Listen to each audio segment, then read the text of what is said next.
Police અમને અહીંથી જવા નથી દેતી. અમારા તમામ આગેવાનોના ઘરે રાત્રેથી પોલીસ મૂકી દેવા. મારા ઘરે પણ 10 થી 15 પોલીસ મૂકવામાં આવી છે.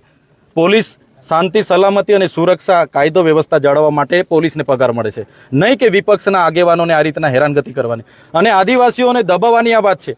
જ્યારે વિકાસના નામે આદિવાસીઓનો ભોગ લેવાય છે ત્યારે અમને દુઃખ થાય છે.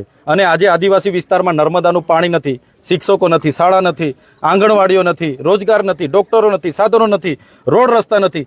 કેમ એના માટે કોઈ બોલતું નથી? કેમ એના માટે પ્રશાસન કામ નથી કરતું? એટલે આદિવાસીઓનો માત્ર જમીનો, જળ જંગલ, જમીન છીનવવાનું આ ષડયંત્ર છે, એની સામે અમે લડવાના છે.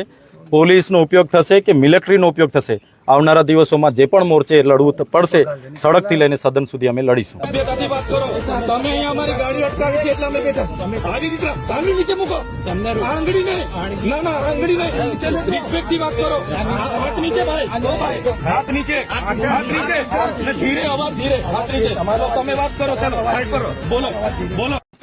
તમારાથી નહીં થતો હોય તો એસપી સાથે હું વાત કરું. લગાવો ફોન. મારો ફોન તો નહીં ઉઠાવે તમારો એસપી. તમે લગાવો. અરે લગાવો, એને ખબર છે શું થાય છે તે. તમે લગાવો. તમે લગાવીને વાત કરાવો ને.